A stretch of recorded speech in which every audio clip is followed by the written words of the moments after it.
ही Daryl करना था केजरीवाल जी का। मुदित अग्रवाल को अब सभी पार्टियों से पहले राय लेना चाहिए, फिर मीटिंग करना चाहिए जी। तो मुदित अग्रवाल सभी पार्टियों का पहले आप ना जरा अबे दुबे जी को ले आइए, स्क्रीन पे हर्षवर्धन को ले आइए प्लीज। आप दोनों लोग शांत हो जाइए। नहीं अभी नहीं, अब अरे सुनिए ना, अभी एक ही बात को रिपीट, थोड़े आगे बढ़ाते हैं ना बात को। अभय दुबे जी और हर्षवर्धन जी, जो बात अभी मानव जायसवाल ने कही उसको भूल जाइए, समझे कुछ बोला ही नहीं उन्होंने।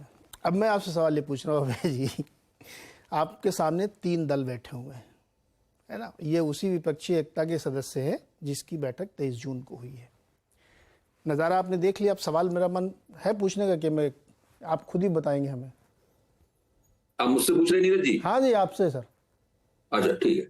देखिए हम लोग लोकसभा के संदर्भ में विपक्षी एकता पर चर्चा कर रहे हैं, विधानसभा की राजनीति के संदर्भ में चर्चा नहीं कर रहे हैं। दिक्कत की बात यह है कि मैं हमेशा पहले भी कहता रहा हूं कि विपक्षी एकता बहुत एक मुश्किल संभावना है, बहुत ही मुश्किल संभावना है। 2014 में कुछ भी नहीं थी, उस वक्त तो कांग्रेस बचाव की पार्टी थी, सत्तारूढ़ दल थी, तो कोशिश ही नहीं हुई थी कोई भाजपा विरोधी एकता की।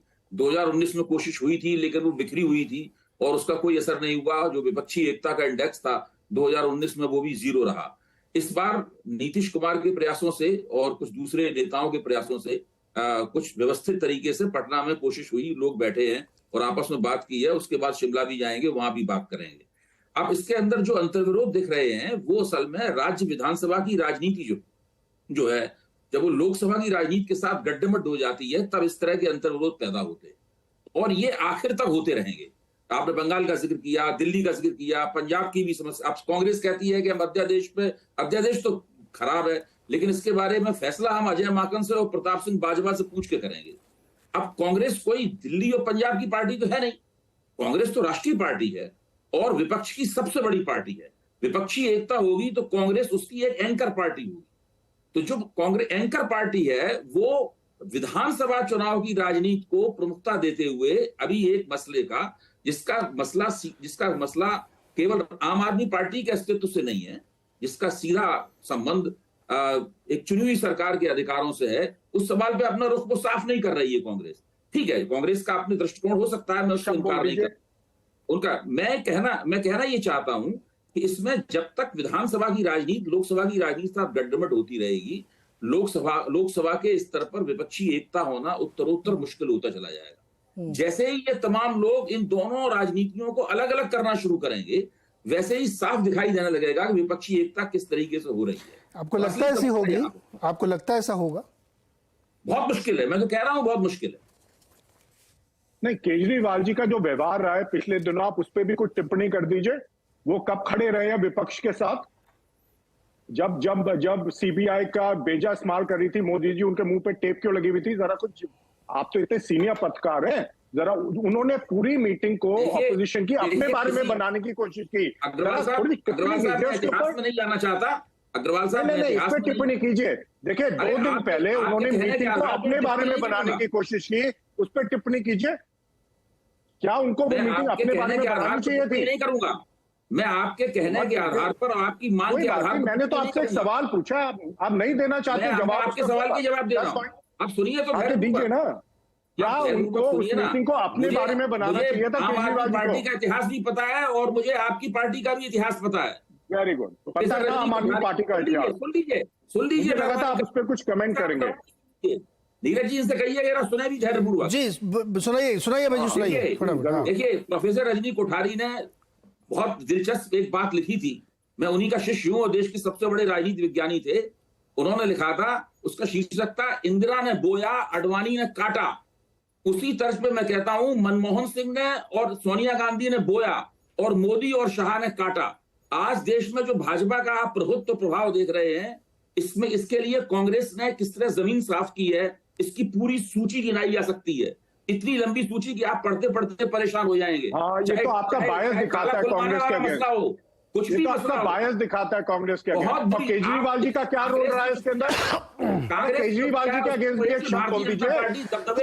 केजरीवाल जी के अगेंस्ट भी कुछ बोल दीजिए, मत भूलिए। या आप केजरीवाल जी के आके सपोर्ट करते हैं? आप उनके छदम पत्रकार हैं, लगता मुझे ऐसा है।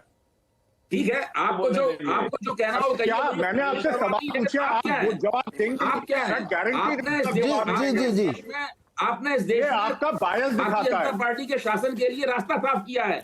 आज जी, आप खुद अच्छा जी, very good। भाजपा के सबसे बड़े विरोधी हैं। जी, अच्छा, इससे पता चलता है इंडिपेंडेंट पत्रकार नहीं है, आप इंडिपेंडेंट पत्रकार बिल्कुल नहीं है। अरे मुदित जी देखिए, मैंने मानव जी को भी कहा था, तो आप गाली गलौज करना चाह रहे हैं। मुदित जी मानव जी को भी मैंने कहा था कि हमारे जो पत्रकार दोस्त हैं या एनालिस्ट दोस्त हैं उन पे आप लोग प्लीज छीटाकशी न करें। वो प्रोफेसर विश्वविद्यालय में बायस से ऊपर है, ऐसा है नहीं। सवालों के जवाब दें जी। मैंने दे दिए। सवालों के जवाब दें कि कांग्रेस ने ऐसा किया था नहीं किया था। अगर इस देश में राजीव गांधी ने अयोध्या से अपनी चुनाव मुहिम शुरू की थी कि नहीं की थी? इन्होंने ताले खुलवाए थे कि नहीं खुलवाए थे? चुनाव वाले मसले पे इन लोगों ने क्या किया था? मोदी जी मैं दोबारा कह रहा हूँ, प्लीज आप लोग पत्रकारों से मत वो करिए, उनके ऊपर निजी टिप्पणी न करें। हर्षवर्धन जी को अभय जी रुकिए ना, हर्षवर्धन जी पास चलते। अब मुनि जी रुक जाइए ना, अभी आपकी आवाज नहीं आ रही। अभी एक गठबंधन बनाने की कोशिश हो रही है हर्षवर्धन जी, जो घनघोर स्वार्थों में लिप्त है। ये बात मैं अंडरलाइन करके कह रहा हूं और अभी मैं आपके सामने बताया तो मैं बात क्यों कह रहा हूं, ये मेरा व्यू नहीं है। एक पार्टी कह रही है कि जब तक आप हमारे इस अध्यादेश पर स्टैंड क्लियर नहीं करते देन एंड देयर, तब तक इस मीटिंग का कोई मतलब नहीं है। मैं तो शामिल ही नहीं हूं, शिमला में तो मैं जाऊंगा भी नहीं। और मीटिंग से निकलते ही जिस तरीके की छीटाकशी करी है उन्होंने, आम आदमी पार्टी के नेताओं ने, वो ये दिखाता है कि पहले साडा हक इत्थे रख, बाकी बात बाद में। कांग्रेस ये कह रही है कि तुमने मेरे को जिंदगी भर, मतलब जितनी तुम्हारी उम्र है 10, 12, 15 साल आम आदमी पार्टी की, हर जगह मुझे नुकसान पहुंचाया। गुजरात में आप चुनाव लड़ने गए, एक सीट नहीं जीत पाए लेकिन आपने मेरा नुकसान किया। दिल्ली में आपने मेरा पूरा शेयर खा लिया, हर जगह आप मुझे नुकसान कर रहे हैं। अरे आप संजीव झा जी रुको ना, अभी हर्षवर्धन जी इसमें तो मैं ऐसे उसका समर्थन क्यों करूं? देखिए, ये जो गठबंधन बन रहा है ना, इसका जो प्रेमाइस है यही इन क्वेश्चन मार्क है। जब आप लोग कहते हैं लोकतंत्र बचाना है, संविधान बचाना है, तो ये थोड़ा सा बड़ा शैलो से लगता है। क्योंकि अगर ये इतना गंभीर विषय होता तो कांग्रेस अब तक समर्थन कर देती है, संविधान की रक्षा करो वरना दिल्ली सरकार पंगु हो जाएगी। लेकिन अंतर्विरोध भरे हुए हैं, स्वार्थ दिख रहा है कि हम लोग अपनी अपनी राजनीति भी सेट करेंगे और मौका मिलेगा तो ऊपर भी करेंगे। कोई झुकने को तैयार नहीं है, सब लोग एक दूसरे से कुर्बानी मांग रहे हैं और सबसे ज्यादा कुर्बानी कांग्रेस दे। क्यों? सवाल महत्वपूर्ण ये है। हर्षवर्धन जी। नीरज जी देखिए, आप लोगों को कुछ दिख नहीं रहा है।